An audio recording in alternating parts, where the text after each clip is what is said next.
en el corazón de Moscú, se levanta una fortaleza que durante más de 500 años ha sido sinónimo de poder absoluto.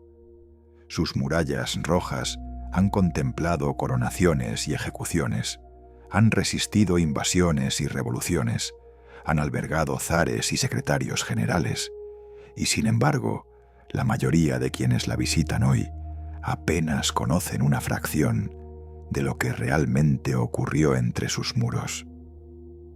Esta no es solo la historia de un edificio, es la historia de un país entero, condensada en 27 hectáreas de piedra, ladrillo y secretos. Para que este lugar existiera tal como lo conocemos, fueron necesarias generaciones enteras de trabajadores, arquitectos traídos desde tierras lejanas, fortunas incalculables y un esfuerzo humano que hoy resulta difícil de comprender. Hay preguntas que rara vez nos hacemos cuando contemplamos sus cúpulas doradas y sus torres imponentes. ¿Cómo se financió realmente la construcción de una fortaleza de esta magnitud en una época donde Rusia apenas comenzaba a definirse como nación? ¿Quiénes fueron los miles de trabajadores anónimos que levantaron estas murallas? ¿Y qué fue de ellos cuando la obra terminó? ¿Por qué hoy recorremos estos pasillos como turistas, admirando su belleza, sin detenernos a pensar en todo lo que costó mantener este símbolo de poder durante más de 5 siglos? En los próximos minutos vamos a recorrer la historia documentada de esta fortaleza. Vamos a hablar de los hombres que la construyeron, de los gobernantes que la habitaron, de las tragedias que presenció y de las transformaciones que la convirtieron en lo que es hoy. Y vamos a reflexionar sobre lo que representa.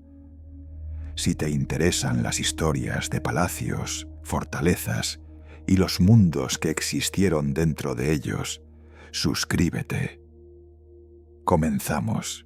Oficialmente, el Kremlin de Moscú es considerado uno de los complejos arquitectónicos más importantes del mundo.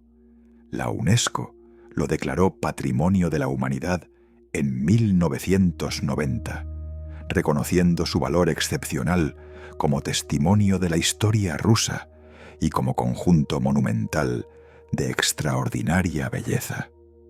Sus murallas se extienden a lo largo de más de 2 kilómetros, alcanzando en algunos puntos una altura de 19 metros y un grosor de hasta 6,5 metros. 20 torres vigilan sus esquinas y accesos, cada una con su propia historia y su propio nombre. En su interior se encuentran palacios, catedrales, edificios administrativos y jardines que han sido testigos de acontecimientos que cambiaron el curso de la historia mundial. Los folletos turísticos hablan de su arquitectura, de la magnificencia de sus catedrales con cúpulas doradas, del gran palacio del Kremlin con sus 700 habitaciones, del campanario de Iván el Grande, que durante siglos fue el edificio más alto de Moscú. Hablan de tesoros artísticos, de iconos religiosos, de joyas imperiales que se exhiben en la armería. Todo esto es cierto, todo esto está documentado y puede verificarse. Pero toda gran construcción tiene una historia más amplia que rara vez aparece en los folletos. Para comprender realmente el Kremlin, necesitamos retroceder en el tiempo. Necesitamos entender el contexto en el que surgió, las circunstancias que lo hicieron posible y las fuerzas que lo moldearon a lo largo de los siglos. Porque el Kremlin no nació como el complejo monumental que conocemos hoy. Su historia es la historia de una transformación continua, de destrucciones y reconstrucciones, de ambiciones que superaban los recursos disponibles y de un esfuerzo colectivo que pocas veces se reconoce. Imagina por un momento la Moscú del siglo XII. No existe aún la ciudad que conocemos. Hay un pequeño asentamiento en la confluencia de 2 ríos, el Moscova y el Neglinaya. Es un lugar estratégico, protegido por el agua, pero todavía insignificante en el mapa de los principados rusos. En el año 1156, según los registros históricos, el príncipe Yuri Dolgoruki ordenó la construcción de una empalizada de madera para proteger el asentamiento. Era una fortificación modesta, como tantas otras que existían en aquella época a lo largo de los territorios eslavos. Nadie podía imaginar entonces que aquel pequeño fuerte de troncos se convertiría algún día en el centro del poder de una de las naciones más extensas del planeta. Durante los siguientes 3 siglos, la fortaleza fue destruida y reconstruida varias veces. Los mongoles la arrasaron en 1238 durante su devastadora invasión. Los incendios, tan comunes en las ciudades de madera de aquella época, la consumieron en múltiples ocasiones. Cada vez los habitantes la levantaban de nuevo, un poco más grande, un poco más sólida.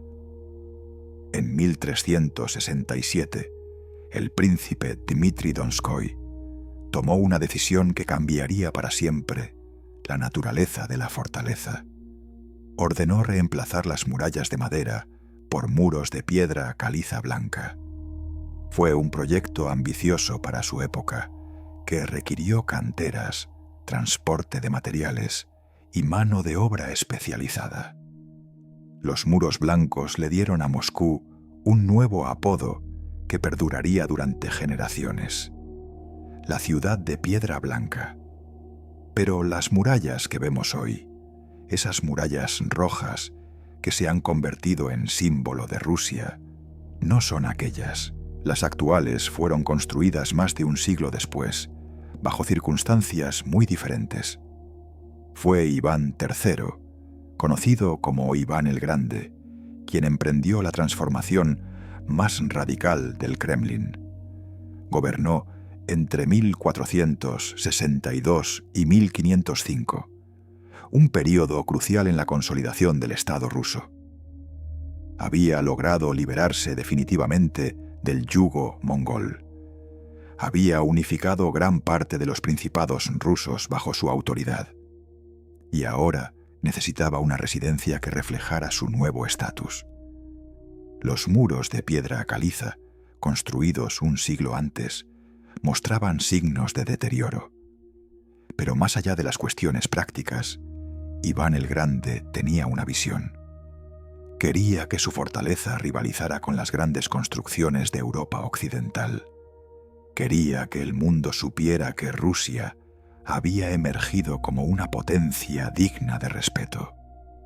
Para lograr este objetivo, hizo algo que resultaba inusual para un gobernante ruso de su época. Buscó a los mejores arquitectos disponibles y los encontró en Italia. Entre 1485 y 1495, arquitectos italianos como Pietro Antonio Solari, Marco Ruffo y Aloisio da Milano trabajaron en la reconstrucción del Kremlin. Trajeron consigo las técnicas más avanzadas de la época, el conocimiento acumulado del Renacimiento italiano, la experiencia de construir fortificaciones que combinaban funcionalidad militar con magnificencia estética. El resultado fue el Kremlin, que en esencia todavía podemos contemplar hoy. Murallas de ladrillo rojo, con almenas que recuerdan a los castillos del norte de Italia. Torres diseñadas no solo para la defensa, sino también para impresionar. Un complejo que comunicaba poder, permanencia y sofisticación. Pero aquí es donde debemos detenernos y preguntarnos algo que los registros históricos no siempre responden con claridad. ¿Cuántas personas fueron necesarias para levantar estas murallas? ¿De dónde vinieron los recursos? ¿Qué condiciones enfrentaron quienes trabajaron en esta construcción? Sabemos, por documentos de la época, que proyectos de esta magnitud requerían miles de trabajadores, no solo albañiles especializados, sino también peones para transportar materiales, carpinteros para construir andamios, herreros para fabricar herramientas, carreros para traer provisiones. La logística de una obra así era inmensa. En aquella época, las grandes construcciones dependían en gran medida del trabajo obligatorio. Los campesinos, sujetos a sus señores, podían ser convocados para participar en obras públicas. No recibían salario en el sentido moderno de la palabra. Su obligación formaba parte del sistema social establecido. Es probable que miles de personas, cuyos nombres nunca conoceremos, trabajaran durante una década en la construcción de estas murallas. Las jornadas eran largas. Los accidentes, en una época sin normativas de seguridad, eran comunes. Los inviernos rusos, brutales. No tenemos registros detallados de cuántos trabajadores murieron o resultaron heridos durante la construcción del Kremlin de Iván el Grande. Esto no significa que no hubiera tragedias. Significa simplemente que en aquella época la vida de los trabajadores comunes no se consideraba digna de documentación detallada. Todo esto formaba parte de un sistema normalizado en su tiempo, aunque hoy nos resulte inquietante. Lo que sí sabemos es que el proyecto fue extraordinariamente costoso. Iván el Grande había acumulado riquezas considerables a través de sus campañas militares, los tributos de los territorios unificados y el comercio. Pero incluso para un gobernante de sus recursos, mantener a docenas de arquitectos extranjeros y miles de trabajadores durante una década representaba un esfuerzo económico enorme.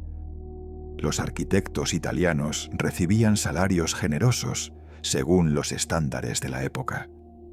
Tenían que ser convencidos de dejar sus hogares, viajar miles de kilómetros hasta una tierra que para muchos europeos occidentales resultaba exótica y remota, y permanecer allí durante años.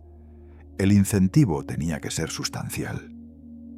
Algunos historiadores sugieren que el proyecto consumió una parte significativa de los recursos del Estado durante su construcción. Otros señalan que la inversión se justificaba por razones tanto prácticas como simbólicas.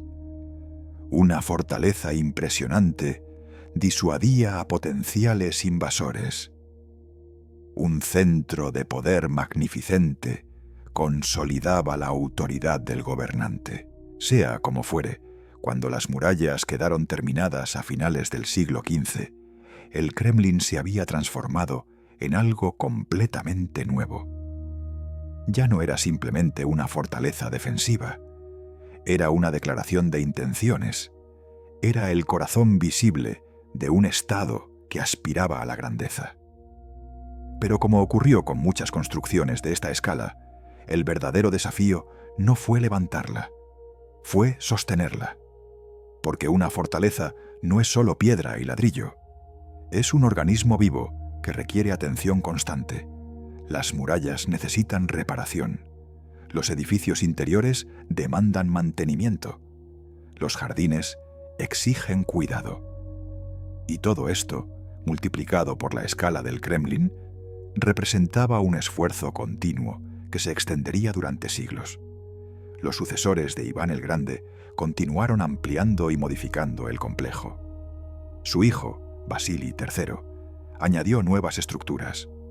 Su nieto, Iván IV, conocido como Iván el Terrible, dejó su propia huella, tanto arquitectónica como histórica.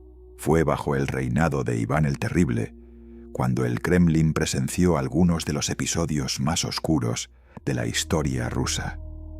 Los registros hablan de ejecuciones públicas, de purgas contra la nobleza, de un clima de terror que se extendía desde estas murallas hacia todo el territorio.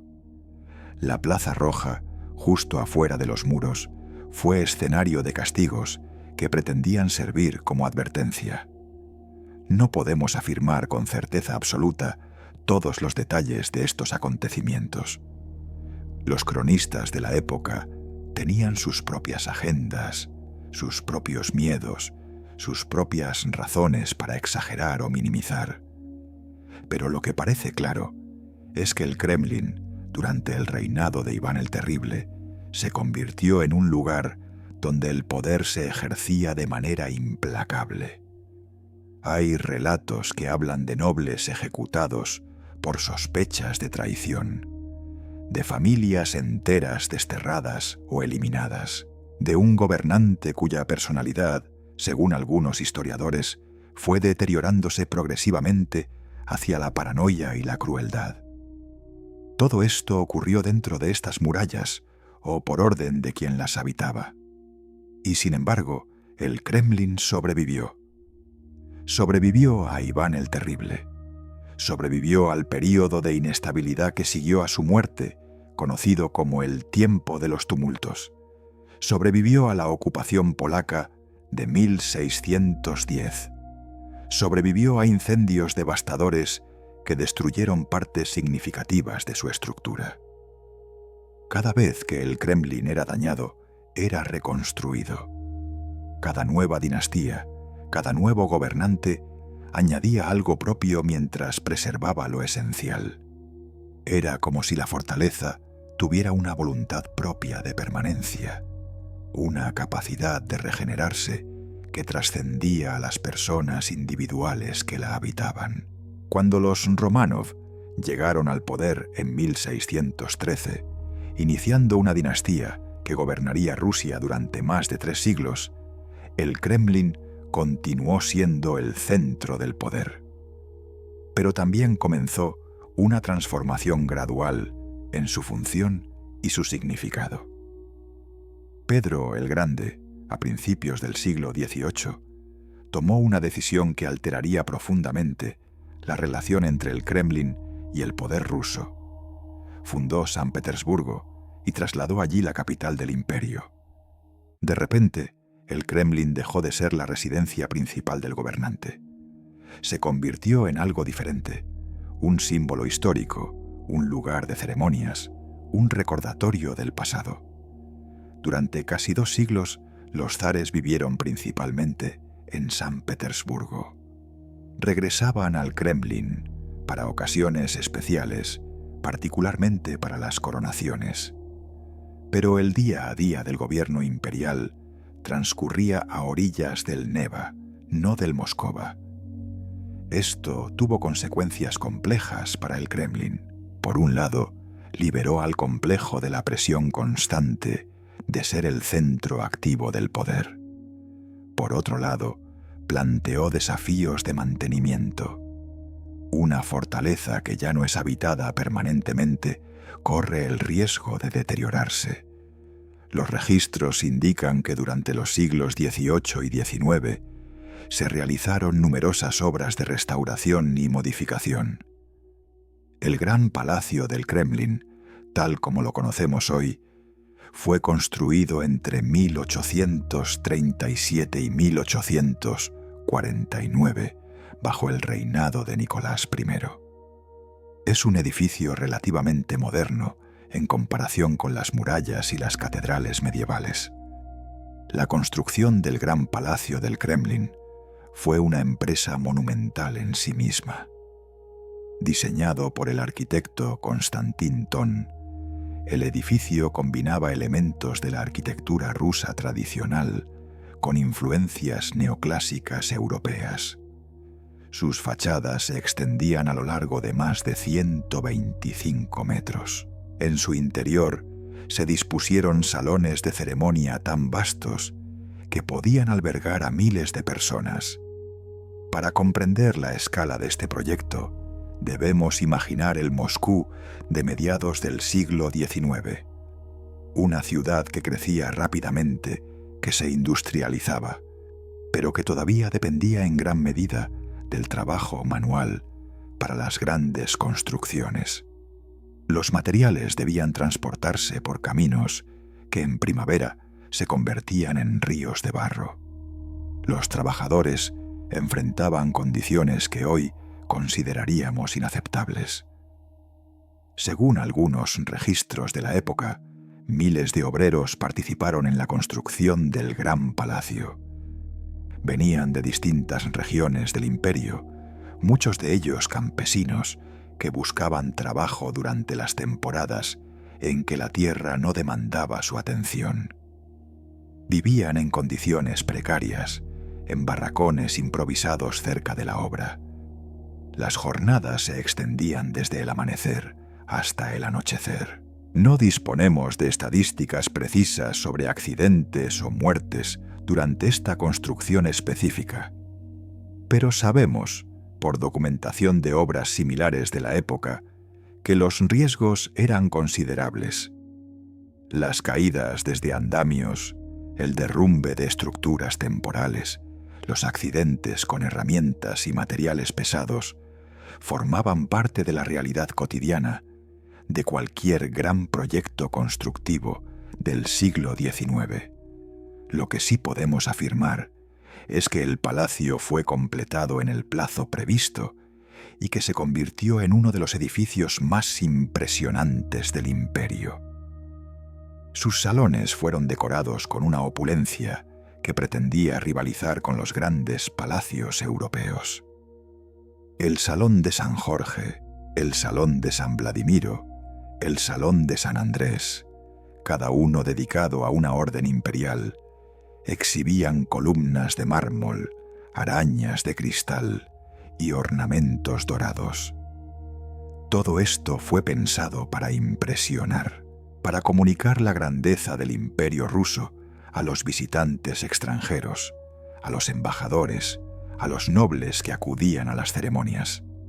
El mensaje era claro: Rusia era una potencia que merecía respeto. Pero detrás de la magnificencia visible existía un mundo invisible que hacía posible el funcionamiento de este complejo. Un ejército de sirvientes, guardias, jardineros, cocineros, mozos de cuadra, personal de limpieza. Cientos de personas cuyas vidas transcurrían en los espacios menos glamorosos del Kremlin, en las cocinas subterráneas, en los cuartos de servicio, en los pasadizos que conectaban diferentes edificios. Poco sabemos de estas personas. Sus nombres rara vez aparecen en los registros históricos. Eran parte del paisaje humano del poder, tan necesarios como invisibles. Algunos historiadores han intentado reconstruir sus vidas a partir de fragmentos dispersos, de menciones incidentales en diarios y correspondencia de la época. Lo que emerge es una imagen de trabajo constante, de jerarquías rígidas, de vidas dedicadas al servicio de otros. Es probable que muchos de ellos sintieran orgullo de trabajar en un lugar tan significativo. Es posible también que otros experimentaran su situación como una forma de servidumbre apenas disimulada. La realidad, como suele ocurrir, probablemente incluía ambas cosas y muchas más. El siglo XIX trajo consigo cambios profundos para Rusia y, por extensión, para el Kremlin. La abolición de la servidumbre en 1861 transformó las relaciones sociales del imperio.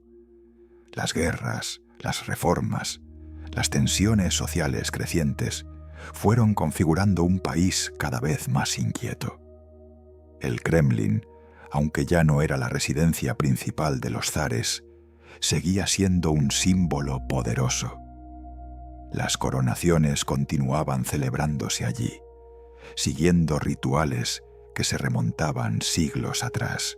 Cuando Nicolás II fue coronado en 1896, la ceremonia tuvo lugar en la Catedral de la Dormición, dentro de los muros del Kremlin, como había ocurrido con sus antepasados durante generaciones. Pero aquella coronación quedó marcada por una tragedia que, vista en retrospectiva, parece casi profética. Durante las celebraciones posteriores a la coronación, se organizó una distribución de regalos para el pueblo en el campo de Jodinka, en las afueras de Moscú. Cientos de miles de personas acudieron, atraídas por la promesa de recuerdos conmemorativos y comida. La multitud era tan densa, la organización tan deficiente, que se produjo una estampida. Los registros oficiales hablaron de alrededor de 1.300 personas muertas. Algunas fuentes sugieren que la cifra real pudo haber sido mayor. El joven zar, según los relatos, quedó profundamente afectado por la noticia. Sin embargo, esa misma noche asistió a un baile en la embajada francesa, una decisión que muchos consideraron insensible y que dañó su imagen ante el pueblo. Algunos historiadores ven en este episodio un presagio de la desconexión entre los gobernantes y los gobernados que eventualmente conduciría a la revolución. No podemos saber con certeza qué pasaba por la mente de Nicolás II aquella noche. No podemos afirmar categóricamente que su decisión de asistir al baile revelara indiferencia ante el sufrimiento popular. Es posible que se sintiera obligado por el protocolo diplomático. Es posible que subestimara la percepción pública de sus acciones. Es posible muchas cosas.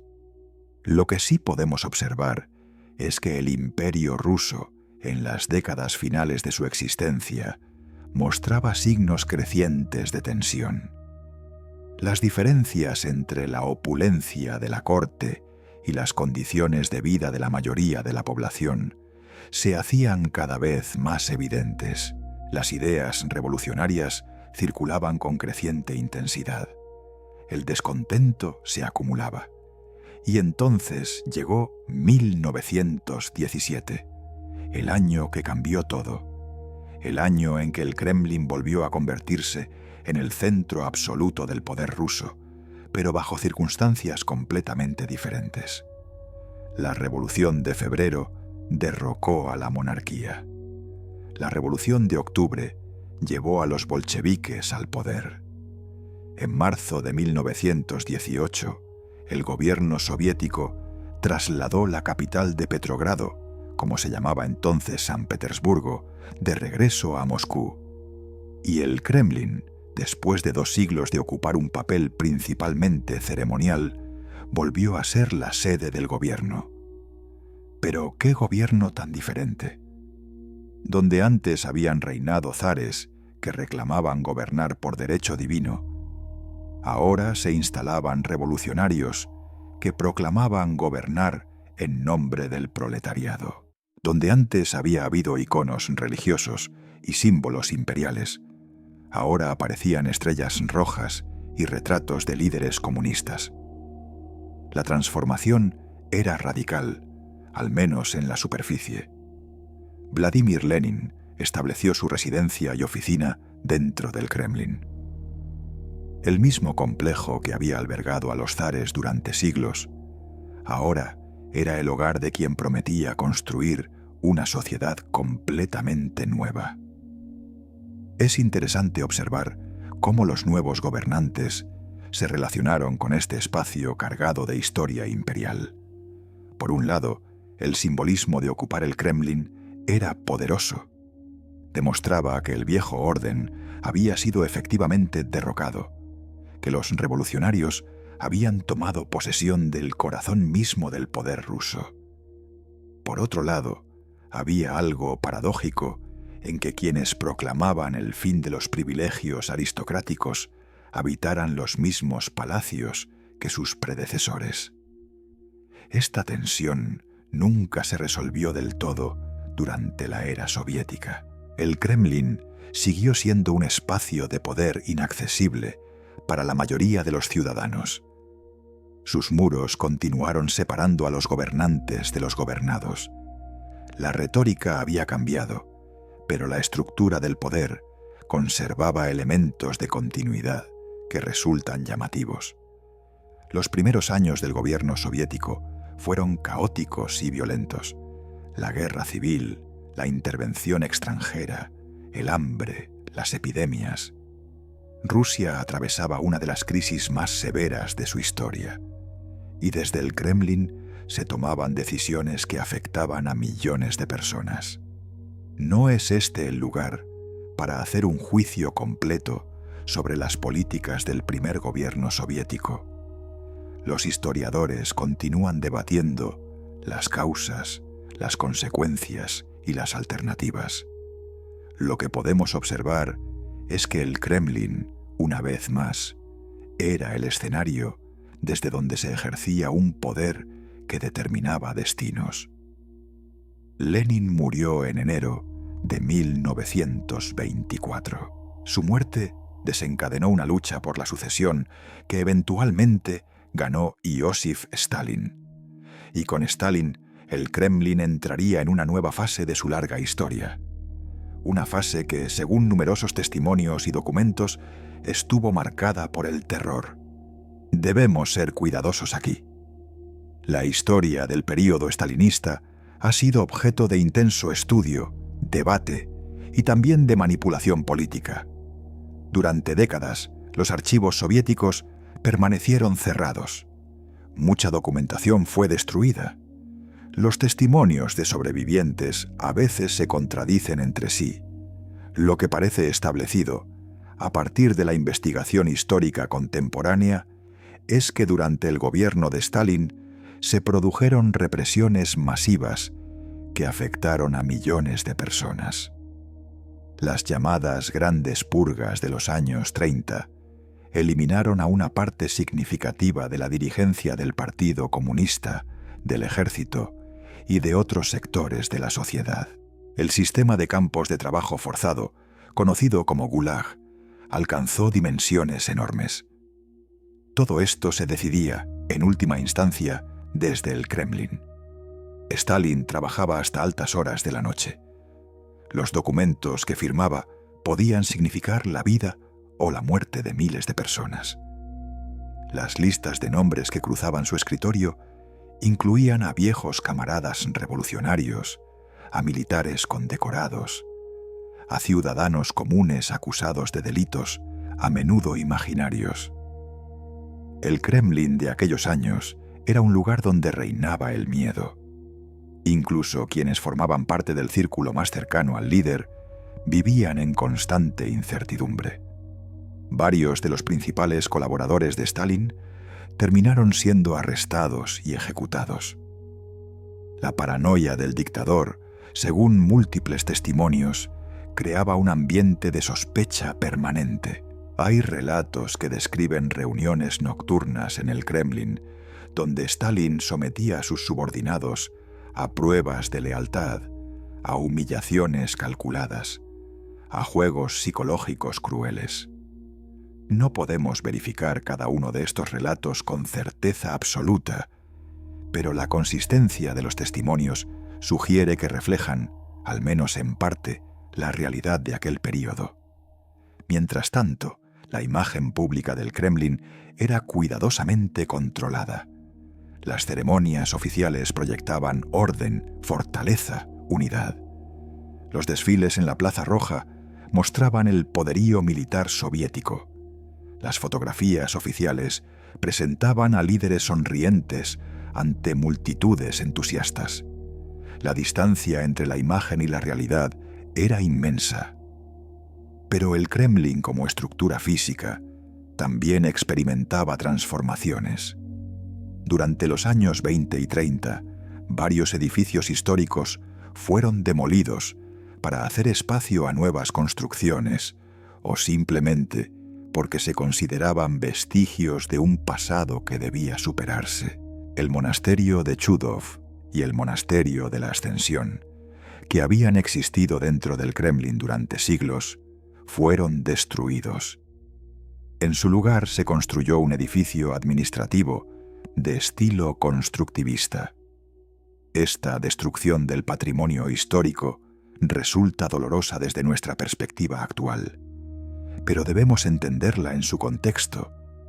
El régimen soviético buscaba crear una sociedad nueva, desvinculada del pasado zarista y religioso. Los monasterios representaban exactamente aquello que se quería superar. Su demolición era, desde esa perspectiva, un acto de modernización revolucionaria. Con el paso de las décadas, la actitud hacia el patrimonio histórico fue cambiando. Los sucesores de Stalin mostraron mayor interés en preservar ciertos elementos del pasado, aunque siempre con una interpretación ideológica determinada. El Kremlin comenzó a abrirse parcialmente al turismo. Algunas de sus iglesias, aunque despojadas de su función religiosa, fueron convertidas en museos. Nikita Khrushchev, quien gobernó después de Stalin, denunció algunos de los crímenes de su predecesor en un famoso discurso secreto de 1956. El Kremlin seguía siendo el centro del poder, pero el carácter de ese poder comenzaba a modificarse. El terror masivo cedió paso a formas de control más sutiles, aunque todavía autoritarias. Leonid Brezhnev presidió un largo período de relativa estabilidad, que posteriormente sería caracterizado como estancamiento. El Kremlin de aquellos años proyectaba una imagen de permanencia casi inmutable.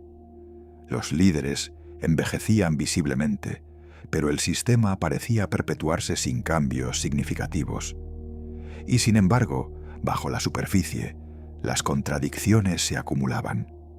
La economía soviética mostraba signos de agotamiento. La sociedad experimentaba transformaciones que el sistema político no lograba canalizar. Las nacionalidades que componían la Unión Soviética mantenían tensiones nunca del todo resueltas. Todo esto convergiría eventualmente en la crisis final del sistema soviético. Pero eso corresponde a un capítulo posterior de nuestra historia. Por ahora, detengámonos a reflexionar sobre lo que el Kremlin representó durante el período soviético. Fue, simultáneamente, un símbolo de ruptura y de continuidad. Ruptura porque albergaba un régimen que proclamaba valores completamente diferentes a los de la monarquía.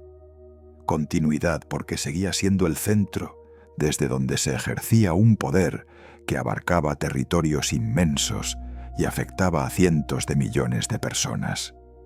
Las murallas rojas que habían contemplado coronaciones zaristas ahora observaban desfiles comunistas. Las mismas piedras que habían escuchado los cánticos de la Iglesia ortodoxa ahora resonaban con himnos revolucionarios. El espacio era el mismo, pero su significado había sido transformado. O quizás no tanto como los revolucionarios hubieran querido creer, porque hay algo en los espacios de poder que trasciende a quienes los ocupan temporalmente. Los muros absorben historias, acumulan memorias, imponen su propia lógica a quienes los habitan. El Kremlin, construido para proyectar autoridad absoluta, seguía cumpliendo esa función bajo cualquier régimen que lo ocupara. Esta reflexión nos lleva a preguntas más amplias sobre la naturaleza del poder y sus espacios. ¿Hasta qué punto los edificios moldean a quienes los habitan?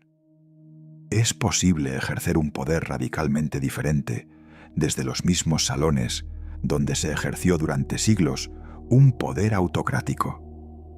No hay respuestas simples a estas preguntas, pero el caso del Kremlin sugiere que la arquitectura del poder tiene una inercia propia, una capacidad de influir en quienes pretenden utilizarla para fines nuevos. Los años 80 trajeron consigo cambios que pocos dentro del Kremlin habían anticipado. La Unión Soviética, que durante décadas había proyectado una imagen de fortaleza inquebrantable, comenzaba a mostrar grietas cada vez más visibles. La economía se estancaba. La guerra en Afganistán consumía recursos y vidas sin perspectivas claras de victoria. Una nueva generación de ciudadanos soviéticos, menos marcada por los traumas de la guerra y el terror estalinista, comenzaba a cuestionar verdades que antes se daban por sentadas. En 1985, Mikhail Gorbachov llegó al poder. Era notablemente más joven que sus predecesores inmediatos. Representaba, al menos en apariencia, la posibilidad de renovación dentro del sistema. Desde su despacho en el Kremlin, lanzó las políticas que pasarían a la historia con los nombres de Glasnost y Perestroika. Apertura y reestructuración. La intención declarada era modernizar el socialismo soviético, hacerlo más eficiente, más transparente, más capaz de responder a las necesidades de la población. Pero una vez que se abrieron las compuertas, las fuerzas acumuladas durante décadas resultaron imposibles de controlar.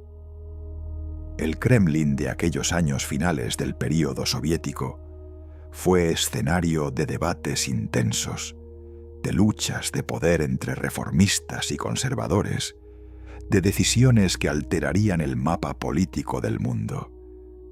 Los muros que habían presenciado tantas transformaciones a lo largo de los siglos estaban a punto de contemplar otra más. En agosto de 1991, un grupo de funcionarios conservadores intentó un golpe de Estado para detener lo que consideraban la disolución del sistema soviético. Gorbachov fue puesto bajo arresto domiciliario en su residencia de vacaciones en Crimea. Los tanques aparecieron en las calles de Moscú, pero el golpe fracasó. La resistencia popular, encabezada por Boris Yeltsin desde el edificio del Parlamento ruso, demostró que la sociedad había cambiado más de lo que los golpistas habían calculado. Las imágenes de Yeltsin subido a un tanque, desafiando a los conspiradores, dieron la vuelta al mundo. Cuando Gorbachov regresó a Moscú, el poder real ya había comenzado a desplazarse hacia Yeltsin. Los meses siguientes fueron de desintegración acelerada. Una tras otra, las repúblicas soviéticas declaraban su independencia. El 25 de diciembre de 1991, la bandera roja con la hoz y el martillo fue arriada del Kremlin por última vez. En su lugar se izó la bandera tricolor de la Federación Rusa. Era el fin de una era, el fin de un imperio que había durado 74 años bajo su forma soviética, y mucho más si contamos sus antecedentes zaristas. El Kremlin permanecía en pie, como había permanecido a través de tantos otros cambios. Pero el mundo a su alrededor se había transformado de manera irreversible. Los años 90 fueron un período tumultuoso para Rusia y para el Kremlin. Yeltsin gobernaba un país que atravesaba una transición caótica hacia la economía de mercado. La inflación devoraba los ahorros de la población. Las antiguas empresas estatales eran privatizadas en condiciones que muchos consideraron cuestionables. Una nueva clase de oligarcas acumulaba fortunas inmensas, mientras amplios sectores de la sociedad se empobrecían. El Kremlin de aquella época era un lugar de contradicciones. Seguía siendo el centro del poder, pero ese poder parecía cada vez más fragmentado, disputado por grupos de interés que competían por influencia. Yeltsin, cuya salud se deterioraba visiblemente, enfrentaba crisis políticas recurrentes. En 1993, un enfrentamiento con el Parlamento culminó con el bombardeo del edificio legislativo. Un episodio que dejó cicatrices profundas en la naciente democracia rusa. Desde las ventanas del Kremlin se podía ver el humo que se elevaba del Parlamento en llamas.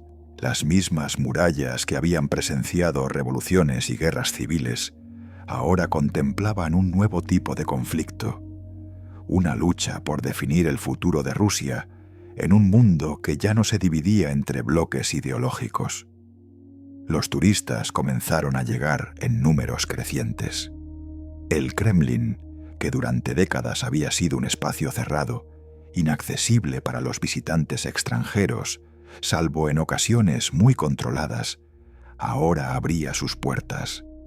Las catedrales medievales, los tesoros de la armería, los jardines interiores, todo esto se volvía accesible para quien pudiera pagar el precio de la entrada. Había algo profundamente irónico en esta transformación. El símbolo supremo del poder soviético, el lugar desde donde se había dirigido un sistema que rechazaba el capitalismo, ahora se convertía en atracción turística, en producto de consumo, en escenario para fotografías que se compartirían alrededor del mundo. Pero el Kremlin nunca dejó de ser también un centro de poder activo. A diferencia de otros palacios históricos que se han convertido exclusivamente en museos, el Kremlin sigue albergando las oficinas del presidente ruso. Parte del complejo es accesible al público, pero otra parte permanece reservada para las funciones de gobierno. Esta dualidad define al Kremlin contemporáneo. Es simultáneamente un museo y un centro de mando. Un espacio donde los turistas fotografían cúpulas doradas, mientras a pocos metros de distancia se toman decisiones que afectan a millones de personas. En el año 2000, Vladimir Putin llegó a la presidencia. Había sido designado por Yeltsin como sucesor y ganó las elecciones en un contexto de agotamiento social tras los turbulentos años 90. Su ascenso marcó el inicio de una nueva etapa en la historia del Kremlin, una etapa que continúa hasta nuestros días. No corresponde a un documental histórico hacer juicios sobre acontecimientos tan recientes. La perspectiva temporal necesaria para evaluar con equilibrio los hechos contemporáneos todavía no existe. Lo que sí podemos observar es que el Kremlin ha recuperado, en las últimas décadas, gran parte de su aura de poder centralizado. Las ceremonias que se celebran en sus salones, las imágenes que se transmiten desde sus espacios, los símbolos que se proyectan desde sus murallas, todo esto comunica una idea de autoridad consolidada. El contraste con el caos de los años 90 es evidente y para muchos ciudadanos rusos probablemente reconfortante. Pero las murallas, por más gruesas que sean, no pueden aislar completamente a quienes las habitan del mundo exterior. El Kremlin del siglo XXI existe en un contexto global interconectado, donde las imágenes circulan instantáneamente, donde las decisiones tomadas en Moscú repercuten en capitales lejanas, donde la opinión internacional importa de maneras que habrían resultado inconcebibles para Iván el Terrible o incluso para Stalin.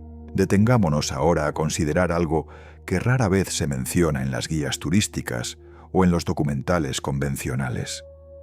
Hablemos del Kremlin no como símbolo de poder, sino como carga. Porque mantener un complejo de esta magnitud es una empresa extraordinariamente costosa y compleja. Las murallas medievales requieren restauración constante. El clima ruso, con sus inviernos brutales y sus ciclos de hielo y deshielo, ataca implacablemente las estructuras de piedra y ladrillo. Las catedrales, con sus frescos centenarios y sus iconostasios dorados, demandan cuidados especializados que pocos expertos en el mundo están cualificados para proporcionar. Los presupuestos dedicados a la conservación del Kremlin son, según las informaciones disponibles, considerables. Equipos de restauradores trabajan permanentemente en diferentes secciones del complejo, reparando daños, reforzando estructuras, preservando obras de arte. Es un esfuerzo que nunca termina, que debe renovarse cada año, cada década, cada siglo. Y esto plantea preguntas interesantes sobre la relación entre las sociedades y sus monumentos históricos. ¿Quién paga realmente por mantener estos símbolos del pasado? En última instancia, son los ciudadanos, a través de sus impuestos, quienes financian la preservación de lugares como el Kremlin. ¿Es esto un uso apropiado de los recursos públicos? La mayoría probablemente respondería que sí, que el patrimonio histórico tiene un valor que trasciende lo económico. Pero la pregunta merece al menos ser formulada. ¿Qué se preserva y qué se deja deteriorar? Cuando los recursos son limitados, las decisiones sobre conservación implican inevitablemente prioridades. Algunas partes del Kremlin reciben más atención que otras. Algunos periodos históricos se enfatizan mientras otros se minimizan. La preservación del patrimonio nunca es neutral. Siempre implica una selección, una narrativa. ¿Cómo se equilibra la conservación con el uso? El Kremlin no es solo un museo, sigue siendo un centro de gobierno activo. Las necesidades de la administración contemporánea a veces pueden entrar en conflicto con los requerimientos de la preservación histórica. Las adaptaciones necesarias para la seguridad moderna, para las comunicaciones, para la logística del poder, dejan su propia huella en los edificios históricos. Estas tensiones no son exclusivas del Kremlin. Cualquier gran monumento histórico que sigue en uso activo enfrenta dilemas similares.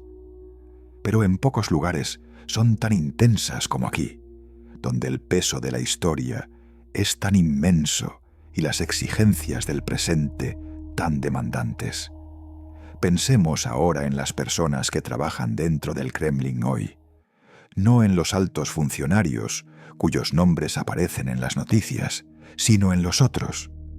Los guardias que vigilan las puertas, los guías que conducen a los grupos de turistas, los restauradores que pasan años trabajando en un solo fresco, los jardineros que cuidan los espacios verdes, los empleados de limpieza que mantienen los salones impecables. Estas personas, como sus predecesores a lo largo de los siglos, forman parte de una maquinaria compleja que hace posible el funcionamiento de este lugar. Sus historias rara vez se cuentan. Sus nombres no aparecen en los libros de historia. Y sin embargo, sin su trabajo diario, el Kremlin no podría existir tal como lo conocemos. Hay una continuidad notable en esto. Desde los artesanos medievales que levantaron las primeras murallas hasta los especialistas contemporáneos que las restauran, siempre ha habido personas cuya vida laboral está dedicada a este complejo. Cambian los sistemas políticos, cambian las ideologías, cambian los gobernantes. Pero la necesidad de manos que trabajen, que reparen, que mantengan, permanece constante. Esta reflexión nos lleva a considerar el Kremlin desde una perspectiva diferente, no solo como símbolo de poder, sino como proyecto colectivo que se extiende a través de los siglos. Cada generación ha aportado algo, cada generación ha recibido lo que las anteriores construyeron y lo ha transmitido, modificado, a las siguientes. En este sentido, el Kremlin no pertenece realmente a ningún gobernante individual, por más absoluto que sea su poder.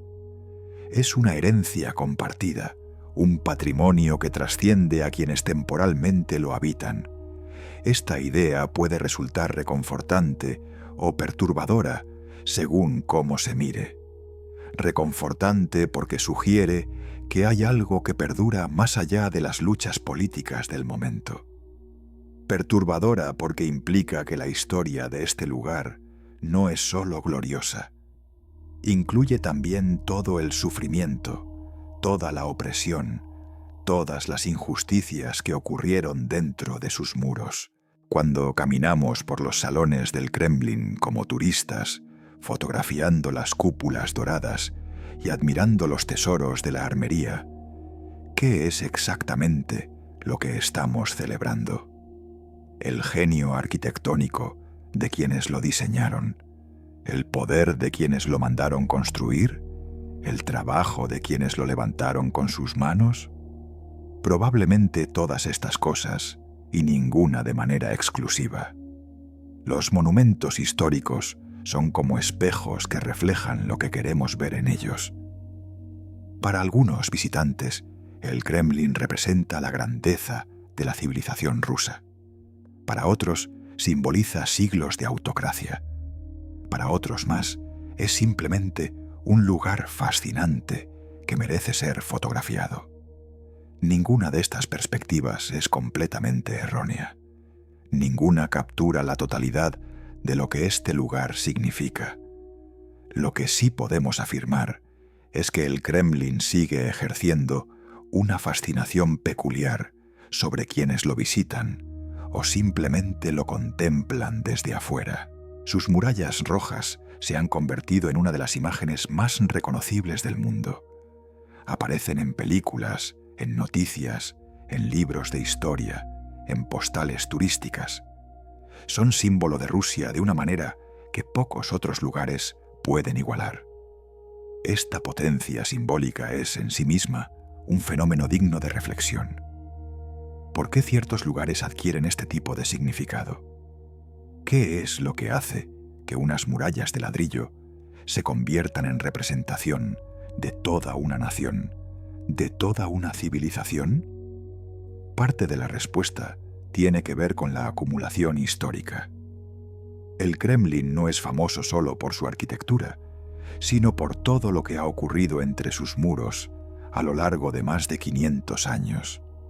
Cada coronación, cada decreto, cada tratado, cada crisis, cada transformación ha añadido una capa más de significado. El lugar se ha convertido en una especie de condensador de historia, un punto donde se concentran memorias y asociaciones innumerables. Pero también hay algo más intangible en juego. Los espacios de poder tienen una cualidad casi mística. Cuando entramos en un lugar desde donde se han tomado decisiones que afectaron a millones de personas, sentimos algo difícil de definir. Una mezcla de admiración y temor, de curiosidad y reverencia. Aunque rechacemos intelectualmente la idea de que ciertos lugares poseen propiedades especiales, emocionalmente respondemos a ellos de maneras que no siempre podemos explicar. El Kremlin explota esta capacidad humana con una efectividad notable. Todo en él está diseñado para impresionar, para comunicar poder, para hacer sentir pequeño al visitante frente a la magnificencia del Estado. Las murallas imponentes, las torres elevadas, los salones vastos, los ornamentos opulentos, cada elemento contribuye a crear una experiencia de subordinación simbólica. Esto era perfectamente intencional cuando se diseñó originalmente.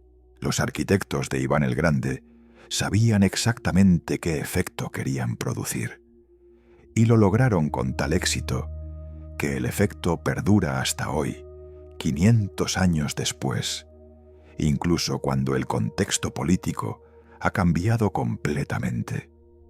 Hay algo admirable en esto desde el punto de vista del diseño, pero también hay algo inquietante, porque los espacios que inspiran reverencia hacia el poder no son políticamente neutrales.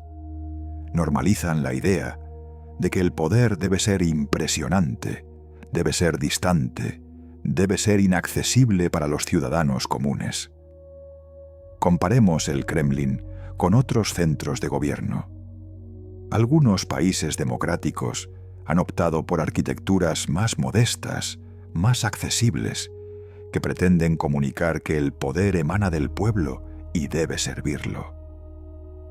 Otros han heredado palacios históricos y los han adaptado con diversos grados de éxito a funciones democráticas.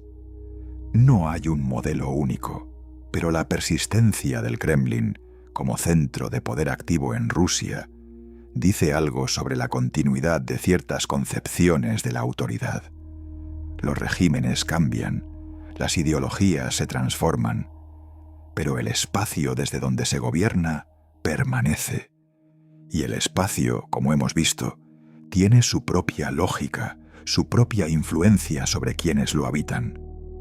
Esta reflexión nos conduce inevitablemente hacia el presente, hacia el Kremlin que existe hoy, no como reliquia del pasado, sino como espacio vivo que sigue evolucionando, que sigue acumulando historia con cada día que transcurre.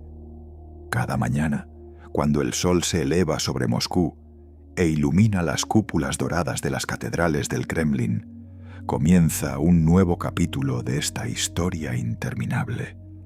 Los guardias cambian de turno en las puertas. Los funcionarios llegan a sus oficinas. Los primeros grupos de turistas se forman en las taquillas, esperando su momento para cruzar las murallas que durante siglos fueron impenetrables para los ciudadanos comunes. Hay algo extraordinario en esta coexistencia de funciones. En pocos lugares del mundo un centro de poder activo convive tan directamente con el turismo de masas. Los visitantes recorren las catedrales y los museos, mientras a escasa distancia se desarrolla el trabajo cotidiano del gobierno. Dos mundos paralelos que comparten el mismo espacio físico, pero que apenas se tocan.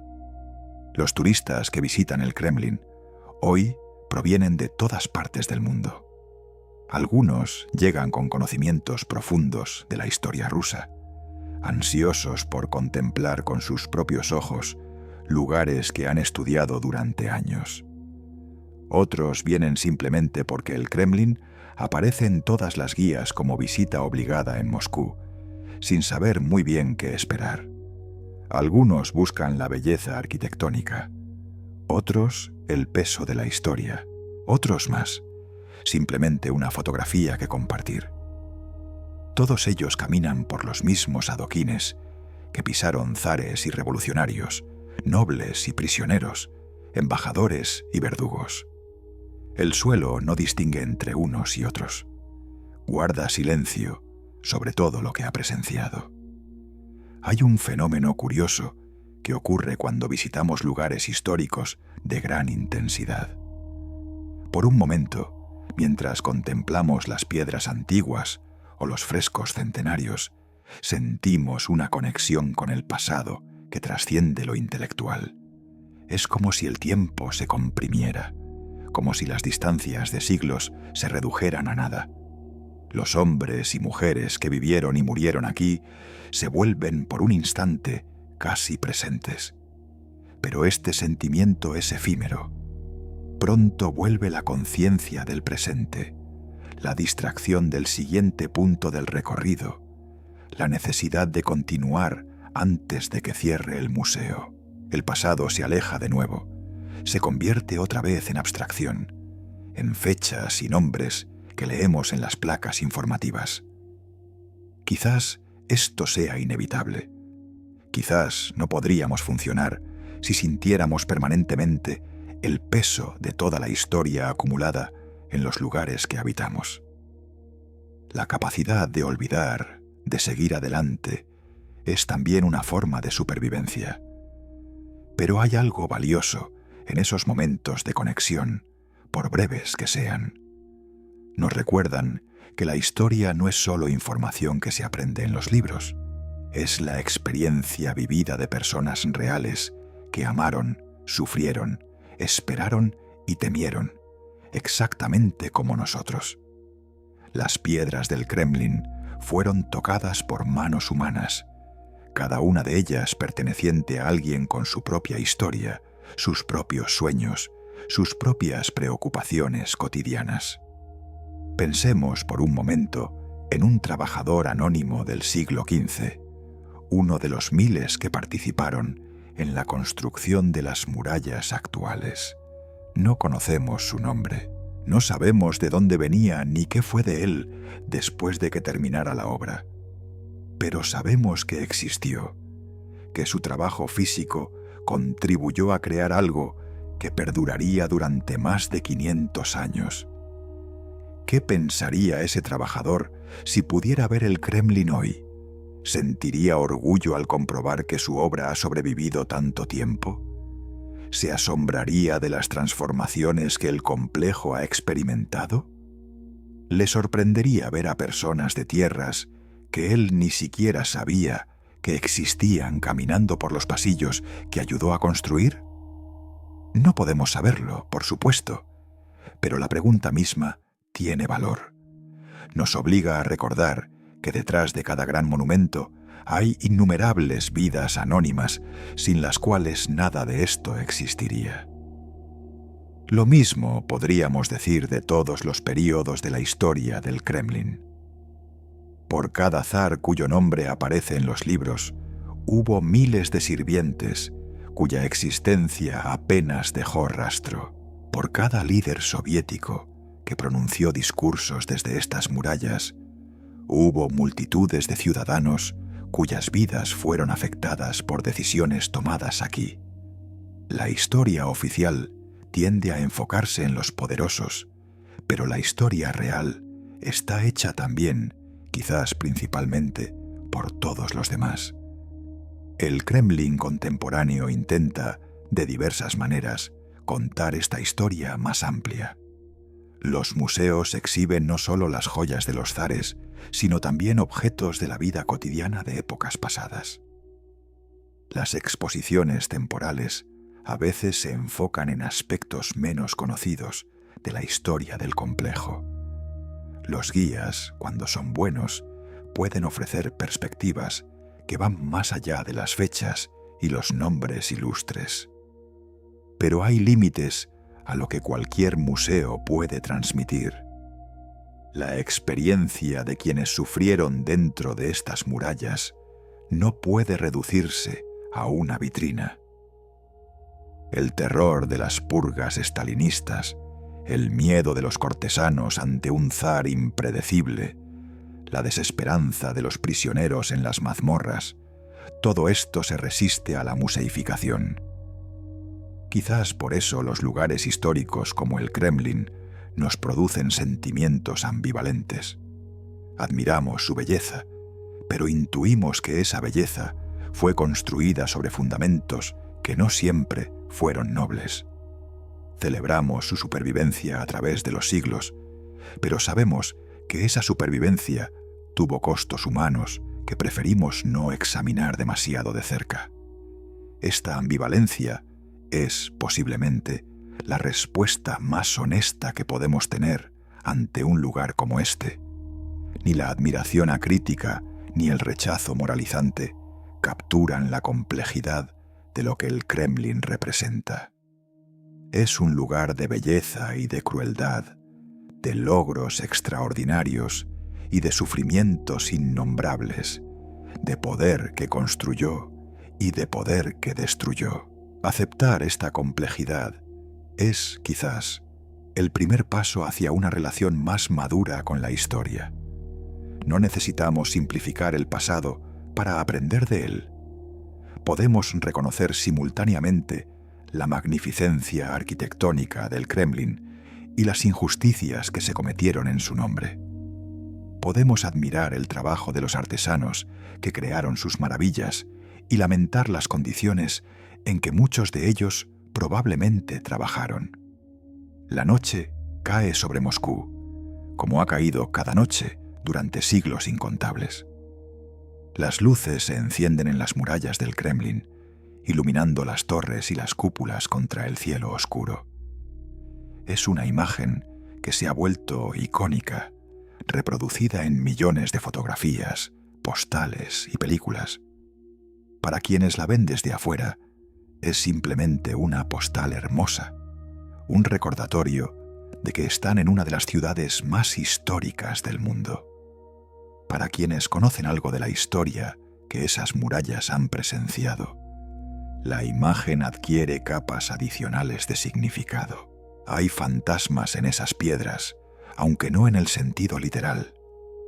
Están los fantasmas de todos los que vivieron y murieron aquí, de todos los que ejercieron poder y de todos los que lo sufrieron.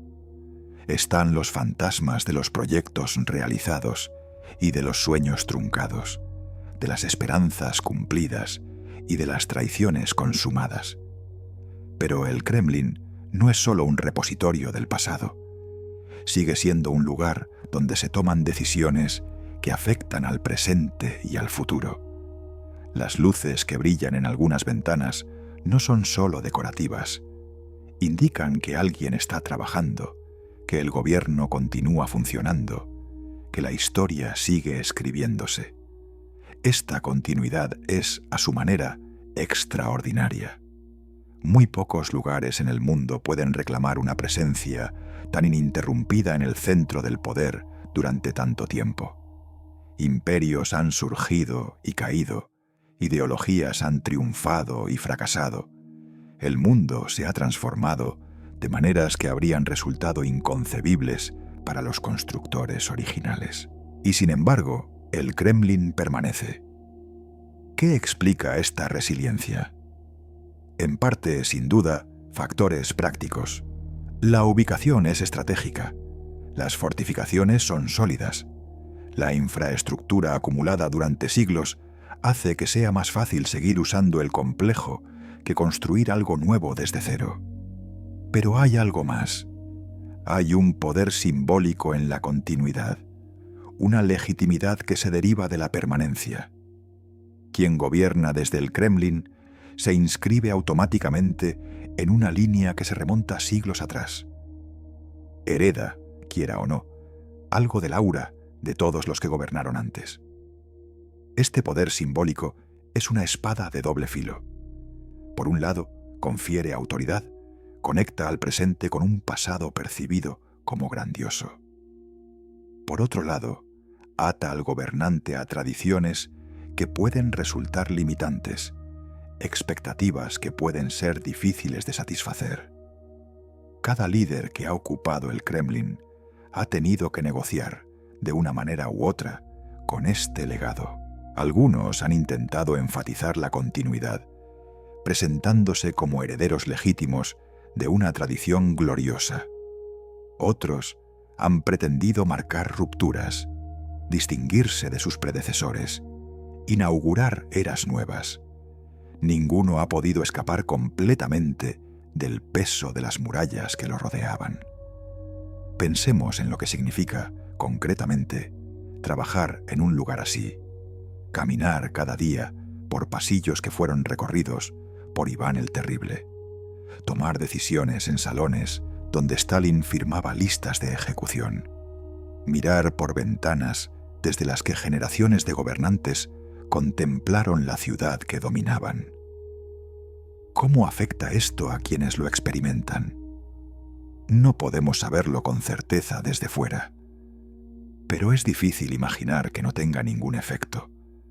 Los espacios nos influyen de maneras sutiles, pero reales. Un espacio diseñado para proyectar poder absoluto probablemente refuerza, en quienes lo habitan, ciertos modos de pensar y actuar que son coherentes con esa proyección. Esto no es determinismo arquitectónico. Las personas conservan su capacidad de elección, su responsabilidad por sus acciones. Pero los contextos importan. Y el Kremlin es un contexto de una intensidad poco común. Regresemos, para cerrar, a la pregunta con la que comenzamos. ¿Qué es realmente el Kremlin? Es una fortaleza medieval, transformada en complejo palaciego. Es un centro de poder que ha sobrevivido a cambios de régimen que parecían destinados a demolerlo. Es un museo que atrae a millones de visitantes. Es un símbolo que significa cosas diferentes para diferentes personas en diferentes partes del mundo. Es también, y esto es fácil de olvidar, un lugar de trabajo. Miles de personas acuden allí cada día para realizar tareas que en su mayoría son perfectamente ordinarias. Escriben informes, asisten a reuniones, responden correos electrónicos. La mayor parte del tiempo, probablemente, no piensan demasiado en la historia extraordinaria que los rodea. La familiaridad borra el asombro, pero para quienes lo visitamos ocasionalmente, o para quienes solo lo conocemos a través de imágenes y relatos, el Kremlin conserva su capacidad de fascinar. Representa algo más grande que sí mismo, algo que tiene que ver con el poder, con la historia, con la capacidad humana de construir y destruir. Las murallas rojas seguirán en pie mucho después de que quienes hoy las contemplamos hayamos desaparecido. Otras generaciones caminarán por estos pasillos, se maravillarán ante estas cúpulas, intentarán comprender lo que ocurrió aquí.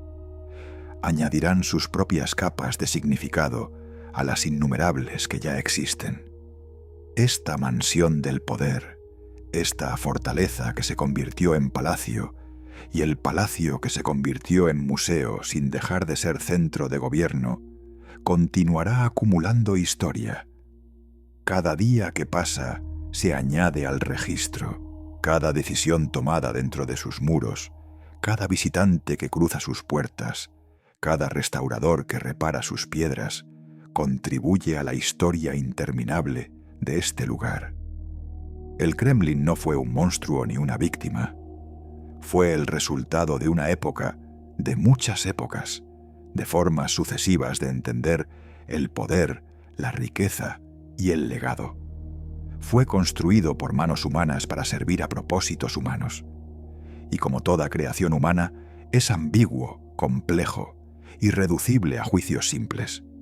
Hoy caminamos por estos salones con calma, sin pensar que durante siglos fueron escenario de dramas que determinaron el destino de naciones enteras. Fotografiamos las cúpulas doradas sin detenernos a considerar el trabajo y el sufrimiento que hicieron posible su existencia. Admiramos la belleza sin preguntarnos siempre por su precio. Quizás está bien que sea así. Quizás no podríamos soportar el peso completo de la historia si lo sintiéramos permanentemente. La capacidad de contemplar la belleza sin quedar paralizados por su contexto es también una forma de seguir adelante, de vivir en el presente sin ser aplastados por el pasado. Pero de vez en cuando, en momentos de quietud, vale la pena recordar que las piedras que admiramos fueron colocadas por manos que ya no existen. Recordar que los salones que recorremos presenciaron sufrimientos que preferimos no imaginar. Recordar que la historia no es solo pasado, sino también presente, y que las decisiones que se toman hoy en lugares como este seguirán teniendo consecuencias mucho después de que hayamos olvidado quién las tomó. Las fortalezas sobreviven a las personas. Los palacios perduran más que las dinastías que los construyeron. Y quizás por eso nos fascinan tanto estos lugares, porque nos recuerdan lo efímero que es todo lo demás. El Kremlin estará aquí mañana y pasado mañana y dentro de 100 años. Sus murallas seguirán contemplando el paso de las generaciones, acumulando memorias, resistiendo al tiempo. Y nosotros, que hoy reflexionamos sobre su historia, seremos añadidos a la larga lista de quienes pasaron brevemente por su órbita antes de desaparecer. Hay algo melancólico en esta reflexión, pero también algo reconfortante. Formamos parte de una historia más grande que nosotros mismos. Nuestras vidas, por breves que sean, se entrelazan con las de quienes vinieron antes y con las de quienes vendrán después. Los monumentos como el Kremlin materializan esta continuidad.